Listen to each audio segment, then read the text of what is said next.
Fade की balance sheet में सालों में सबसे बड़ा एक्सपेंशन देखने को मिल रहा है।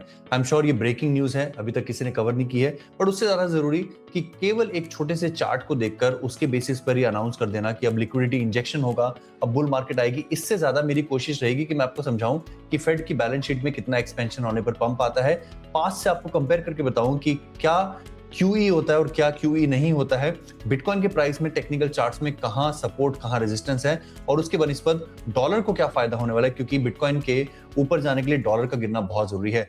QE returns means more asset price inflation, क्या है इसका मतलब, एंड रेपो प्राइस इंजेक्शन के कारण QE कैसे बढ़ सकता है, ये सारी चीजें बात करेंगे दोस्तों। आपको पता है हमारे चैनल का एक मूलभूत उद्देश्य कि आपको गुमराह करना नहीं, आपको सिखाना है, आपको भीख नहीं, आपको सीख देनी है, ताकि आप सर्व सक्षम बन सकें, खुद चार्ट पढ़ सकें, खुद अखबार उठाकर समझ सकें कि कब पंप आएगा और कब डंप। इसीलिए nothing in this video is financial advice. मैं रजिस्टर्ड फाइनेंशियल एडवाइजर नहीं हूं, मैं केवल एक एक्सपीरियंस पर्सन हूं जो अपने छोटे मोटे अनुभव के चलते आपको बताता हूं कि मैं मार्केट को कैसे देखता हूं। चैनल को सब्सक्राइब कीजिए ताकि आपको बेयर मार्केट में भी पैसा बनाने का तरीका मिल सके। एंड हम वीडियो के बीच बीच में एक सवाल पूछ लेते हैं, जो लोग हर वीडियो को गौर से सुनते हैं, सीखने की इच्छा रखते हैं, उनको वह सवाल मिल जाता है, and they are able to earn some money also through this channel. Start करते हैं, वीडियो को लाइक कीजिए। आप जानते हैं इस चार्ट को हम कितने महीनों से देख रहे हैं, फिर भी जो लोग नए हैं उनके लिए मैं समझा देता हूं। ये फेड की बैलेंस शीट है। फेड की बैलेंस शीट हमारे पिताजी के बैंक अकाउंट की तरह ही है। जब अच्छा समय आता है तो पिताजी हमें आईफोन खरीदने देते हैं, बाइक खरीदने देते हैं, और जब बुरा समय आता है तो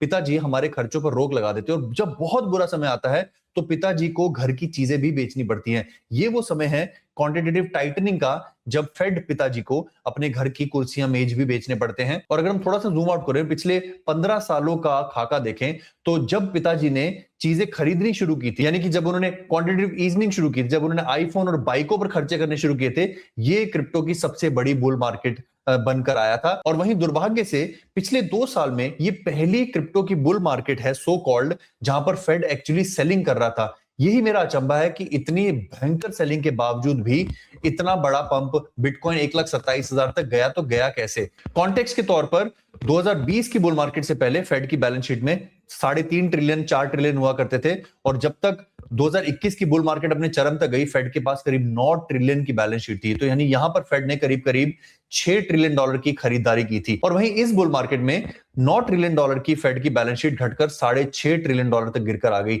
ऐसा पहले कभी नहीं हुआ है कि घटती हुई बैलेंस शीट बिकवाली के दौरान में एक बुल मार्केट आई हो बिटकॉइन की। इसीलिए मैं अपने आप को सौभाग्यशाली समझता हूं कि बिटकॉइन का प्राइस यहां तक भी आ पाया। यह दर्शाता है कि इस विंड के अगेंस्ट भी इंस्टीट्यूशंस ने खरीदारी कर बिटकॉइन को थामे रखा, और इसी कारण से शायद आपके ऑल्ट कॉइन्स उतना अच्छा परफॉर्म नहीं कर पाए, और वो अभी भी अपने 2021 के स्तरों के नीचे हैं। तो क्या इसका मतलब यह है कि अगर ये क्वांटिटेटिव ईजनिंग है और अगर ये चालू रहती है तो क्या ऑल्ट कॉइन्स के अच्छे दिन आएंगे? शॉर्ट आंसर है हाँ, बट मैं आपको रिस्पॉन्सिबल आंसर देना जरूरी समझूंगा, तो इसलिए पूरी वीडियो देखिएगा। मेरी एक निगाह साथ साथ रेपो रेट पर भी है, क्योंकि कई बारी रेपो रेट और QE में लोग कंफ्यूज हो जाते हैं। मैं यहां पर आपको 2020 के रेपो इंजेक्शन के बारे में बता रहा हूं। ये ओवरनाइट ट्रेजरी बिल्स हैं जो सेंट्रल बैंक छोटे बैंकों को देता है। जब बाजार में पैसों की किल्लत आ जाती है तो सेंट्रल बैंक को आकर टी बिल्स परचेज करने पड़ते हैं, जो हमने 2019-20 में देखा, भर भर के टी बिल खरीदे गए थे। आप ये भी कह सकते हो कि टी बिल्स की परचेज एक तरह से क्वांटिटेटिव ईजनिंग की स्टार्ट होती है। यहां पर हर रोज 100 बिलियन डॉलर के करीब के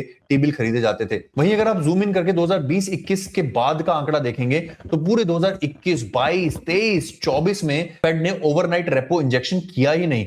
ये ऑलमोस्ट 2-3 साल का सूखा था। वहीं अगर हम और जूम इन करें तो आप देखेंगे इतने लंबे सूखे के बाद नवंबर से ना सिर्फ रेपो इंजेक्शन थोड़ा सा शुरू हुआ, मैं आपको रेपो क्या होता है वो भी बताऊंगा अगर आपको जरूरत है तो, बट अगर आप अपनी नजर 31 दिसंबर पर दौड़ाएंगे तो यहां पर one of the biggest mortgage backed treasury और नॉन मॉर्टगेज बैक ट्रेजरी का इंजेक्शन हुआ है। सेंट्रल बैंक की एक रिस्पॉन्सिबिलिटी होती है कि वो छोटे बैंकों को ओवरनाइट लिक्विडिटी प्रदान करे अगर उनके पास पैसों की किल्लत है और बाजार में कोई आपदा आने वाली है। इसका एक आहट ये भी हो सकती है कि बाजार में कोई आपदा आने वाली है, इसके कारण से फेड ने अपने छोटे बैंकों को रेपो इंजेक्शन किया है। 2-4 दिन के खर्चा उठाने के लिए पैसा दिया है।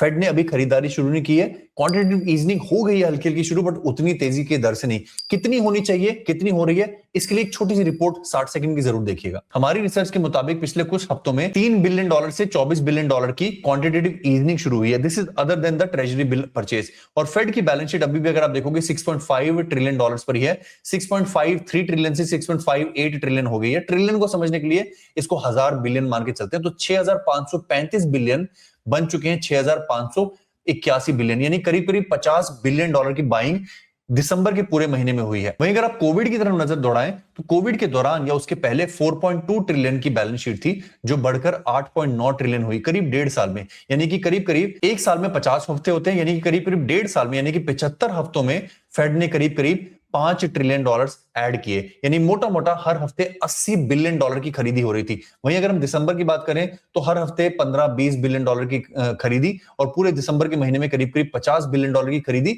एक तरह से अच्छी शुरुआत है, पर उतनी बड़ी शुरुआत नहीं है जिससे बाजार में एक बड़ा पंप आए। मेरे विचार से अगले 2-3 हफ्ते तक हमें पैनी निगाह के साथ फेड की बैलेंस शीट की इस हरकत को देखना होगा कि क्या नई परचेजेस, नई क्वांटिटेटिव ईजनिंग जो है उसकी वॉल्यूम, उसकी जो दर है वो $50-60 बिलियन प्रति हफ्ते तक जाती है। अगर ऐसा होगा तो बाजार उसको जरूर अप्रिशिएट करेगा और बिटकॉइन में पंप आएगा, जिसके कारण जो हमारी बेस थ्योरी है कि बिटकॉइन 50 वीकली मूविंग एवरेज तक जाएगा, जो कि करीब $1 लाख है। अगर उसको ब्रीच करता है तो उसके बाद 200 डेज मूविंग एवरेज हमारा करीब करीब 1,10,000 के आसपास है। ये बेस केस सिनेरियो बिटकॉइन के लिए, और ऑल्ट कॉइन्स भी उसको फॉलो करेंगे। दोस्तों आई होप आपको वीडियो थोड़ी सी अलग लगी होगी, कुछ सीखने को मिला होगा। इस तरह की और वीडियो सीखना चाहते हो तो लाइक कर देना, ताकि आपको एल्गोरिदम दोबारा ये वीडियो दिखाता रहे, और चैनल को सब्सक्राइब जरूर कर लेना, बेल आइकन दबा लेना, ताकि आपको नोटिफिकेशन भी प्राप्त हो। अपने दोस्तों के साथ शेयर कीजिए, ज्यादा से ज्यादा अपना ख्याल रखिए, अपने माता पिता का ख्याल रखिए। धन्यवाद। जय हिंद।